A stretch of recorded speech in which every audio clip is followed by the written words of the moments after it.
నమస్కారం ప్రతిధ్వనికి స్వాగతం.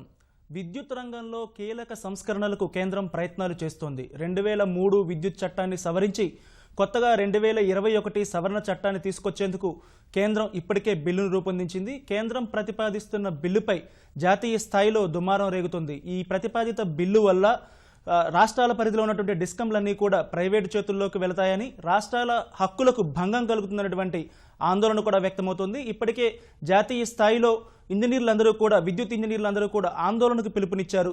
ఇంకోవైపు ప్రభుత్వం మాత్రం దీని ద్వారా మరింత పారదర్శకత వస్తుంది, విద్యుత్ రంగం నష్టాల ఊబి నుంచి బయటపడుతుందని చెప్తూ ఉంది. ఈ పరిస్థితుల్లో ఈ విద్యుత్ రంగం సంబంధించినటువంటి సవరణ బిల్లు వల్ల, సవరణ చట్టం బయటపడతాయా, వ్యవసాయ విద్యుత్ వినియోగదారులపై పడే భారం ఏంటి అనేటి అంశాలపై ఇవాళ ప్రతిధ్వని చర్చను చేపట్టింది. ఈ చర్చలో పాల్గొంటున్న వారు వెంపటి సందీప్, తెలంగాణ బీజేపీ నాయకులు, బి తులసీదాస్, విద్యుత్ రంగ నిపుణులు, రత్నాకర్ రావు గారు, తెలంగాణ ఇంజనీరింగ్ ఎంప్లాయీస్ ఫోరం అధ్యక్షులు.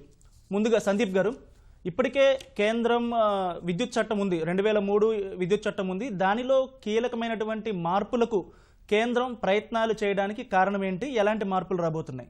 ఈ చట్టాలు, ఈ సంస్కరణ చాలా ఈ రోజు ఉన్న పరిస్థితులు మనకు చాలా అత్యవసరమైన సంస్కరణ చెప్పవచ్చు.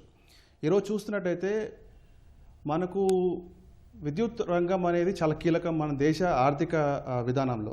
ఇండిపెండెన్స్ వచ్చినప్పటి చూస్తున్నట్టే విద్యుత్ రంగంలో పెద్దగా సంస్కరణలు జరగలేదు. లాస్ట్ మేజర్ మనం ఇప్పుడు రోజు మాట్లాడుకున్నట్టు సంస్కరణలు కానీ, రీఫార్మ్స్ కానీ చట్టం కానీ వచ్చింది 2003లో. తర్వాత మళ్ళీ అదే చట్టానికి ఈరోజు మార్పులు మనం ఈరోజు తీసుకొస్తున్నాం. అయితే మీరు చెప్పినట్టుగా 2003 చట్టానికి ఈరోజు మార్పులు తీసుకొచ్చిన విషయంలో కేంద్ర ప్రభుత్వం ఎన్నో రకాలుగా కన్సల్టేషన్ చేస్తూ అందరి యొక్క అభిప్రాయాలు పరిగణలో తీసుకుంటూ ఈ చట్టాలు ఈ కొత్త మార్పు తీసుకొద్దామని ప్లాన్ చేస్తుంది. అయితే దీని మీద దుమారు రేగుతున్న విషయం అంటే ఏదైతే ఆరోపణలు వేస్తున్నారో, ఏదైతే మన అబాండాలు వేస్తున్నారో అవన్నీ అవాస్తవం చెప్పాలి నేను. ఒకటి, కేంద్రం రాష్ట్రాల యొక్క పవర్ని ఏ రోజు అపహరించట్లేదు. చట్టాలు ఏదైతే ఉన్నాయో కేంద్ర ప్రభుత్వం, రాష్ట్ర ప్రభుత్వం కూర్చొని ఈరోజు చట్టాలు తీసుకొస్తుంది. సో దీనివల్ల రాష్ట్రాలు పవర్స్ కానీ, సెంట్రల్ గవర్నమెంట్ ఫెడరలిజంని పక్కదో పెట్టడం కానీ ఎలాంటి విషయం జరగట్లేదని ఖచ్చితంగా చెప్పగలుగుతాను. ఒకటి. రెండోది, దీనివల్ల ఎలాంటి భారాలు పడతాయని చెప్తున్నట్టే ఈరోజు భారాలు పడడానికి ఏం లేదు. మీరే చెప్పారు క్లియర్గా. సంస్కరణలు ఏంటి ఇక్కడ? ట్రాన్స్పరెన్సీ, కన్జ్యూమర్ సెంట్రిక్ రీఫార్మ్స్ తీసుకోవడం ప్లాన్ చేస్తున్నారు ఈరోజు కేంద్ర ప్రభుత్వం.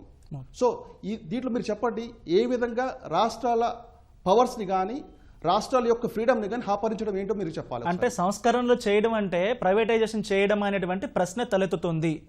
కేంద్ర ప్రభుత్వం ప్రతిసారి కూడా రిఫార్మ్ అనగానే ప్రైవేటైజేషన్ అయిపోతుందని. మీరు గమనించండి, ప్రైవేటైజేషన్ అనేది ఒక మాట తీసుకొని మన రాజకీయం చేయడం ఇది సరైనది కాదు నేను అనుకుంటున్నాను. ఎందుకంటే ప్రైవేటైజేషన్ ఇది state government discoms, state government పరిధిలో ఉన్న ఒక ఇన్స్టిట్యూషన్ని సెంట్రల్ గవర్నమెంట్ ఏకదాటిగా అంటే యూనిలేటరల్గా మీరు ప్రైవేటైజ్ చేస్తారంటే మీరు మనం ఎలా నమ్ముతామని చెప్పండి ఒకసారి. కన్సల్టేషన్ ఉంటుంది. ఈ గవర్నమెంట్ ఎగ్జామ్ మనం ఈరోజు మన తెలంగాణలో మాట్లాడుతున్నాం. తెలంగాణ గవర్నమెంట్ కన్సల్టేషన్ చేసి తెలంగాణ గవర్నమెంట్కి సమ్మతం అనిపిస్తేనే ఈరోజు ప్రైవేటీకరణ జరుగుతుంది.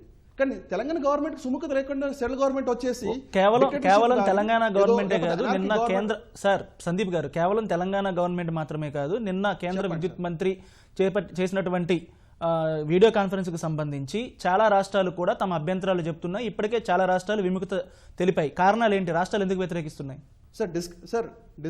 డిస్కామ్ ప్రైవేటైజేషన్ చేయట్లేదు. ఫస్ట్ థింగ్ మీరు మళ్ళీ మీకు ఖచ్చితంగా వివరిస్తున్నాను, క్లారిటీ ఇస్తున్నాను. డిస్కామ్స్కి క్లారిటీ ఏంటంటే ఇక్కడ మనం అర్థం చేసుకోవాల్సిందంటే ప్రైవేటీకరణ ఈ యొక్క ప్రభుత్వం యొక్క విచక్షణ కాదు. ఈ కేంద్ర ప్రభుత్వం, రాష్ట్ర ప్రభుత్వాలు కలిసి కూర్చొని ముందడుగేస్తేనే ప్రైవేటీకరణ జరుగుతుంది. ఏకదాటిగానో లేకపోతే యూనిలేటరల్గా ప్రైవేటీకరణ జరగదు. అది ఏ ప్రభుత్వం అయినా కానీ, ఈరోజు తెలంగాణ ప్రభుత్వం కావచ్చు, యూపీలో మా బీజేపీ ప్రభుత్వం కావచ్చు, లేకపోతే ఇంకెక్కడైనా ఏ రాష్ట్రంలో ఏ ప్రభుత్వం ఉన్నా చాలు, ఖచ్చితంగా అన్ని రాష్ట్రాలతో సంప్రదింపులు జరిగాకనే మనం ఈ ప్రైవేటీకరణ జరుగుతుంది. ఓకే, తులసీదాస్ గారు, ఈ బిల్లుపై, ప్రతిపాదిత బిల్లుపై ప్రధాన అభ్యంతరాలు ఏంటి? ఎందుకు వ్యతిరేకిస్తున్నారు? రైతులు కానీ లేకపోతే విద్యుత్ రంగ నిపుణులు కానీ ఎందుకు వ్యతిరేకిస్తున్నారు? ఈ బిల్లు సవరణలో భారతదేశంలో విద్యుత్ రంగాన్ని పూర్తిగా ప్రైవేటు వాళ్ళకి, అలాగే విదేశీ కార్పొరేట్లకి అప్పచెప్పడం కోసం ఏర్పాటు చేయబడినటువంటి సంస్కరణలు అండి.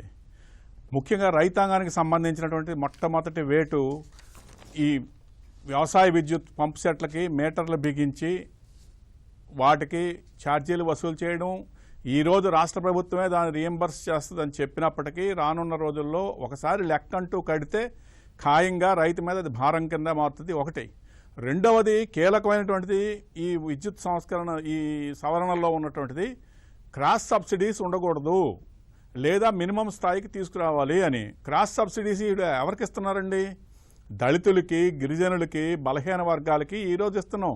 మనం దోబీఘాట్లకు ఇస్తున్నాం, దళితుల ఇళ్లకి ఇస్తున్నాం, గిరిజనులకు 200 యూనిట్లు ఇస్తున్నాం, మంగళ షాపులకు ఇస్తున్నాం. ఇలాంటివన్నీ బలహీన వర్గాలకు ఇచ్చేటటువంటి రాయితీలన్నీ కూడా క్రాస్ సబ్సిడైజేషన్ ద్వారా వనగూరుతాయి డిస్కామ్లకి.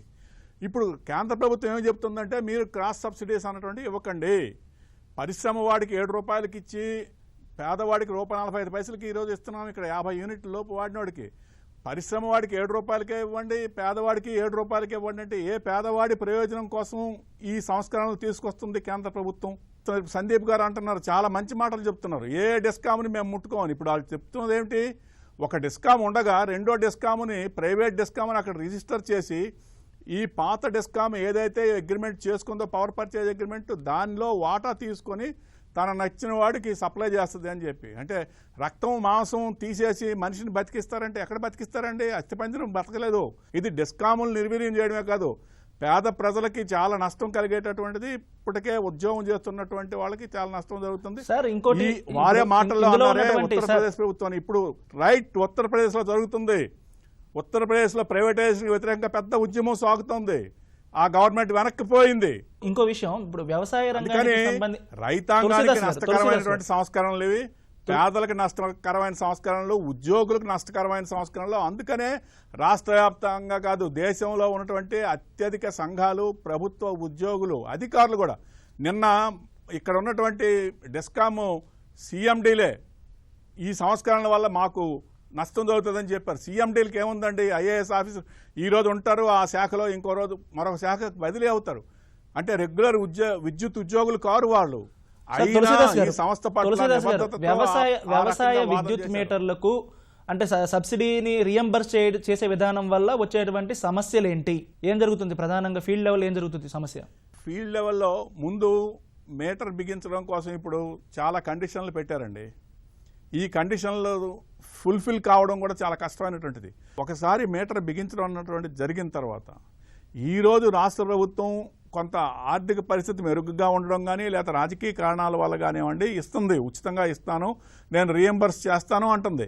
కానీ మీటర్లు ఎక్కించిన తర్వాత ప్రపంచంలో ఎక్కడైనా కూడా లెక్కలు అన్నటువంటిది తేలితే ఆ లెక్క వల్ల వచ్చే భారం సంబంధిత వినియోగదారుడి మీదే పడుతుంది. కానీ కొన్ని రాష్ట్రాలు విద్యుత్ మీటర్లు పెట్టడానికి అంగీకరించాయి, సబ్సిడీ మేము రీఎంబర్స్ చేస్తామని చెప్తున్నాయి. దాన్ని ఎలా చూడాల్సి ఉంటుంది? ఉదాహరణకి తమిళనాడు వాళ్ళు ఇవ్వడం ఒప్పుకోలేదు మీటర్లు పెట్టడానికి. తమిళనాడులో ఉచిత విద్యుత్ ఇస్తున్నారు. బీహార్లో మీటర్లు పెట్టడానికి ఒప్పుకున్నారు. బీహార్లో ఉచిత విద్యుత్ లేదు. ఒరిస్సాలో ఉచిత విద్యుత్ లేదు. అక్కడ రీఎంబర్స్మెంట్ ఏముందండి? మీటర్ యూనిట్ రేటు తక్కువ ఇచ్చారు. ఆంధ్రప్రదేశ్లో ఇంకా శ్రీకాకుళంలో కూడా మీటర్లు అన్ని చోట్ల బిగించలేదు. డీముట్టుబి అని చెప్పి వీళ్ళు రాసుకుంటున్నారు. కొన్ని చోట్ల పోల్ దగ్గరే మీటర్ బిగించేశారు. ఇలా చేస్తున్నారు. ఇంకా పూర్తి స్థాయిలో లేదు. కాకపోతే 3 మాసాల పాటు ఇప్పుడు డిస్కామ్ అకౌంట్కి డైరెక్ట్గా డిస్కామ్ అకౌంట్ నుంచి వేసేస్తున్నారు. స్టేట్ గవర్నమెంట్ ఎక్స్చెక్కర్ నుంచి ఆయా డిస్కాములకు వేస్తున్నారు డబ్బు రైతుల పేరుతో. రైతుల పేరు ఇండివిజువల్ పేర్లు కాదు. ఈ కనెక్షన్లన్నీ ఇన్ని ఉన్నాయి, ఈ కనెక్షన్ల పేరుతో ఇంత డబ్బు మేము జమ చేస్తున్నాం అని చెప్పి వేస్తున్నారు. అది ఎట్లా వర్కౌట్ అవుద్ది ఏమిటి అన్నటువంటిది చూడాల్సి ఉంది. ఇంకా పూర్తి స్థాయిలో ఎక్కడ పెట్టారండి? ట్రయల్ రన్ వీళ్ళు తీసుకున్నటువంటి శ్రీకాకుళంలో పెట్టారు. అక్కడ ఉన్న కనెక్షన్లు 20,000 చిల్లర యాక్టివ్ కనెక్షన్స్ ఒక జిల్లా మొత్తం మీద ఉంది. మీరు ఏ చిత్తూరులోనే తీసుకోండి, లేకపోతే అనంతపురంలో తీసుకోండి, లేదు వెస్ట్ గోదావరిలో తీసుకోండి, సంగతులు తెలుస్తాయి.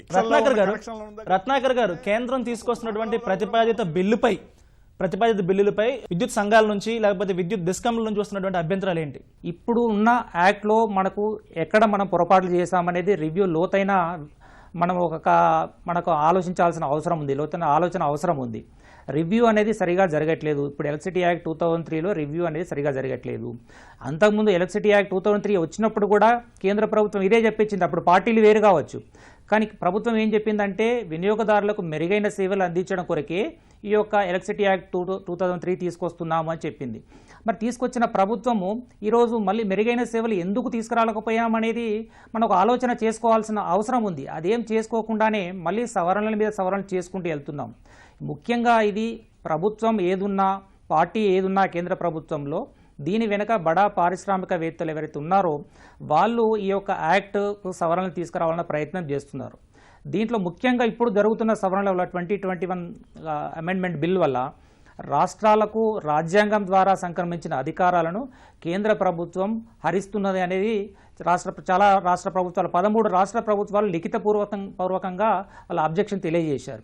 సో మనం ఉన్న ఫెడరల్ స్ట్రక్చర్ స్ఫూర్తికి ఇది విఘాతం కలిగిస్తుంది అనేది ముఖ్యాంశం దీంట్లో.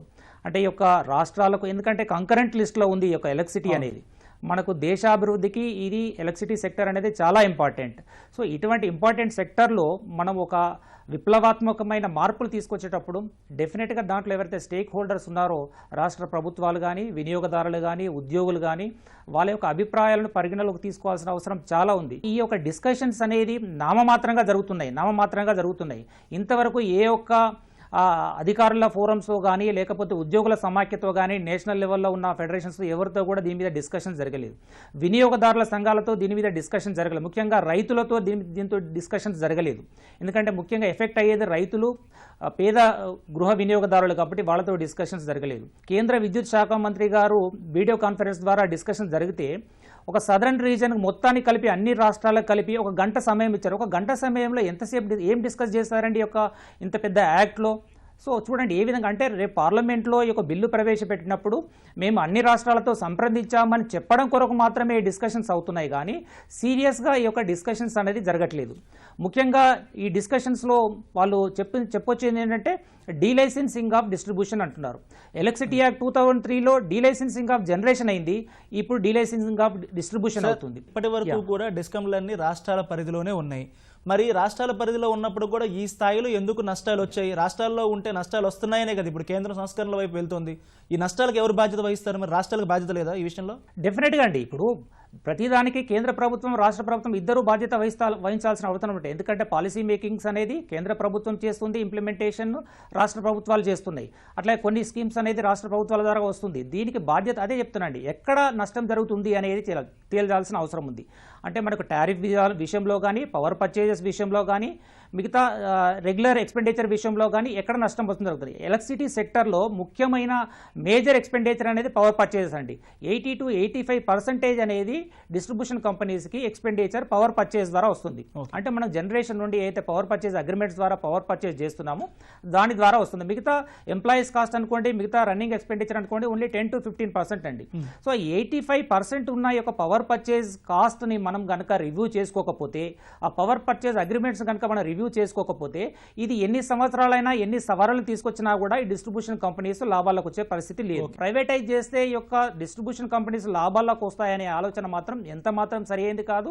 ప్రైవేటైజేషన్ అనేది మన దేశంలో ఆల్రెడీ ఎక్స్పెరిమెంట్ ఇంతకుముందే జరిగింది.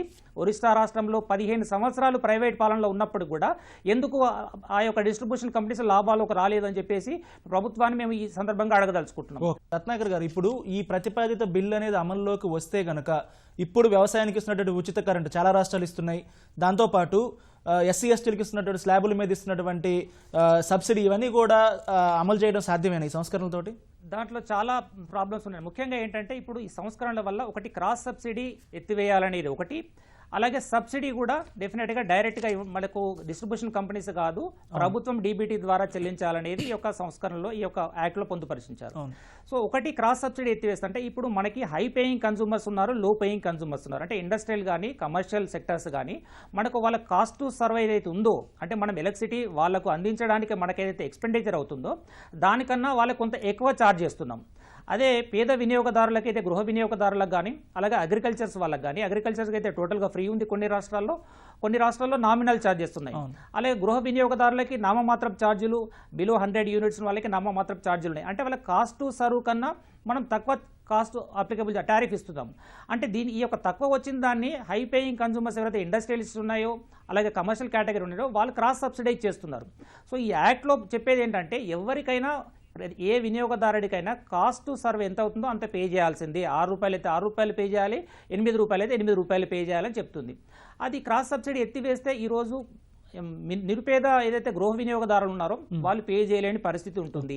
పే చేయకపోతే మేము డిస్ట్రిబ్యూషన్ కంపెనీస్లో ఉన్న ఉద్యోగులు కానీ డిస్కనెక్ట్ చేయడానికి పోతే పరిస్థితి ఏందో చూడండి. ఎటువంటి పరిస్థితి సోషియో ఎకనామిక్ కండిషన్స్లో ఎటువంటి పరిస్థితి తలెత్తే అవకాశం ఉందో ఓకే, సందీప్ గారు ఇప్పటికే గెస్టులు కూడా చెప్పారు. అంటే దీంట్లో ఎవరైతే స్టేక్ హోల్డర్స్ ఉన్నారో ముఖ్యంగా రైతులు కానివ్వండి, లేకపోతే ఎలక్ట్రిసిటీ ఎంప్లాయీ సంఘాలను కానీ వీళ్ళెవరిని కూడా కాన్ఫిడెన్స్లోకి తీసుకోలేదు, కేంద్ర ప్రభుత్వం ఏకపక్షంగా చేస్తుంది అనేటువంటి విమర్శ ఉంది. దానిపైన ఏమంటారు? సార్, రత్నగారు గారు చెప్పినట్టుగా టైం ఫర్ డిస్కషన్ 1 గంట అని చెప్పి అన్నారు.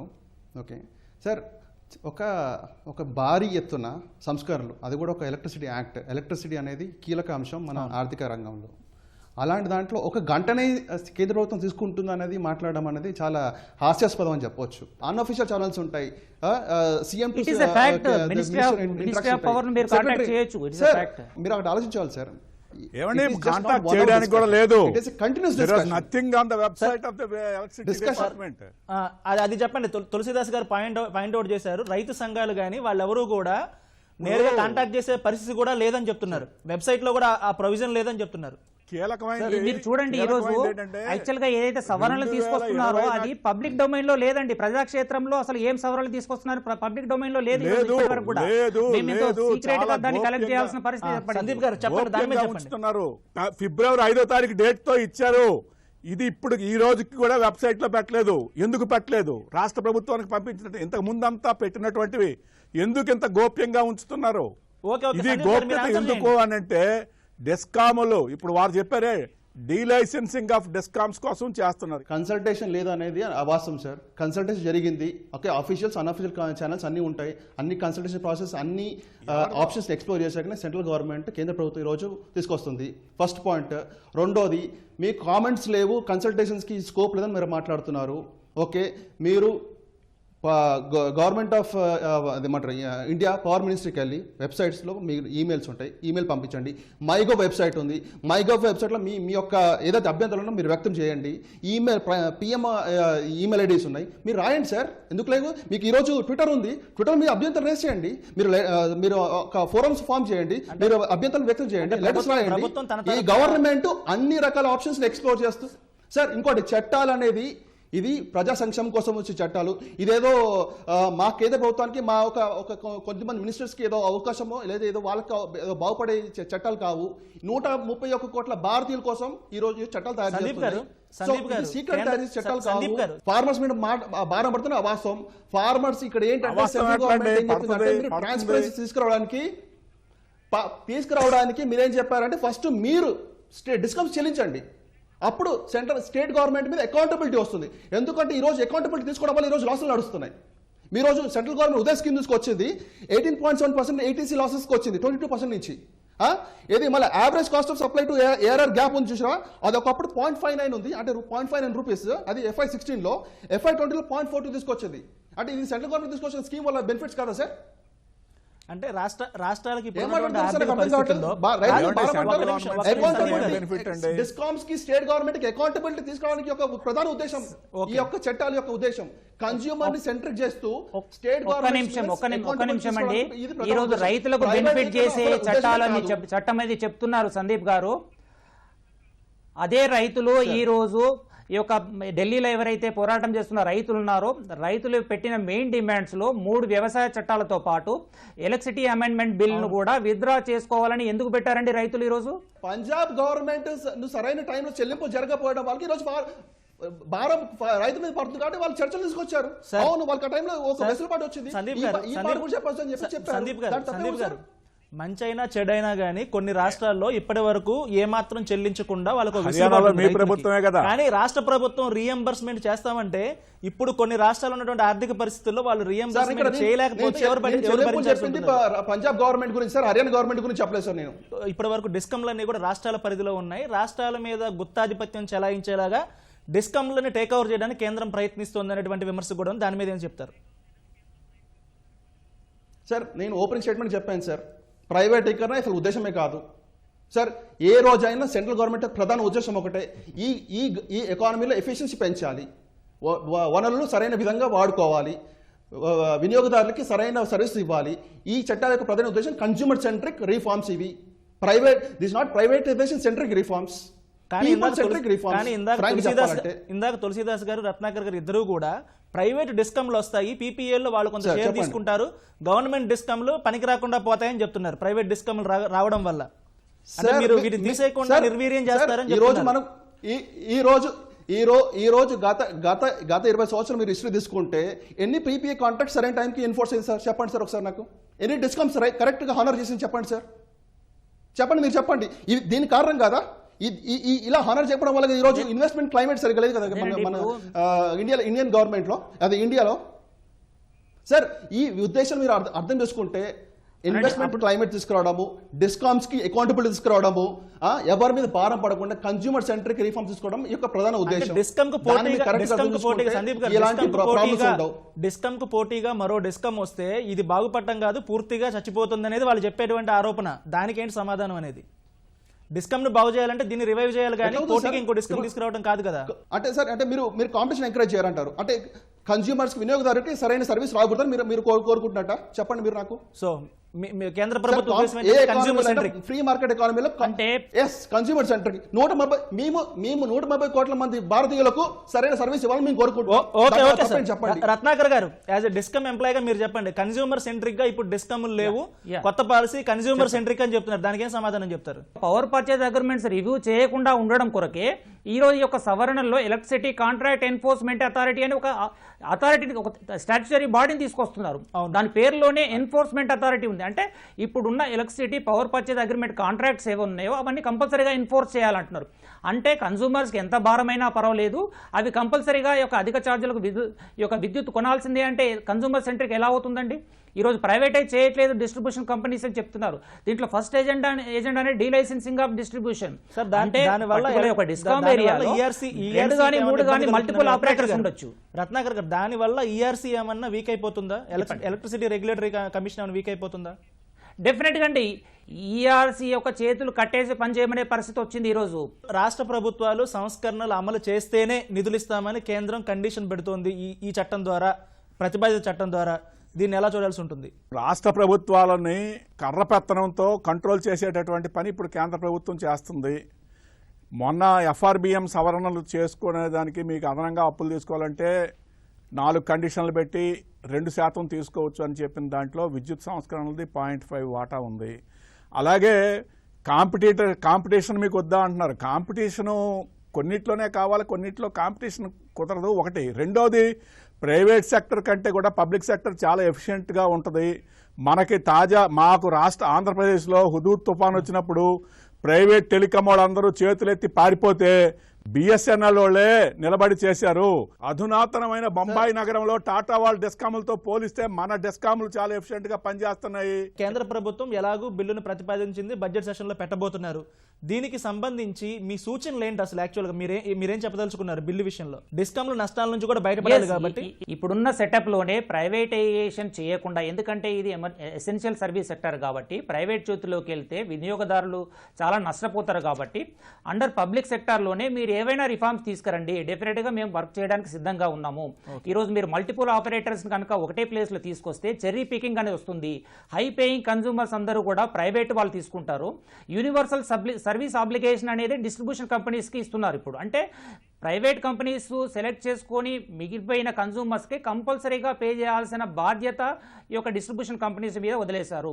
అంటే రూరల్లో ఉన్న కన్సూమర్స్, లో పేయింగ్ కన్సూమర్స్ మాత్రమే ఈ యొక్క డిస్ట్రిబ్యూషన్ కంపెనీస్ మిగిలిపోతే, ఇప్పుడు ఈ యొక్క హై కాస్ట్ పవర్ పర్చేజ్ అగ్రిమెంట్స్ని వాటిని అట్లనే పెట్టి హై పేయింగ్ కన్సూమర్స్ అందరినీ ప్రైవేట్ వాళ్ళు తీసుకొని లో పేయింగ్ కన్సూమర్స్కి డిస్ట్రిబ్యూషన్ కంపెనీస్ ఇస్తే డిస్ట్రిబ్యూషన్ కంపెనీస్ నష్టాల నుండి లాభాల్లోకి ఎలా వస్తాయి?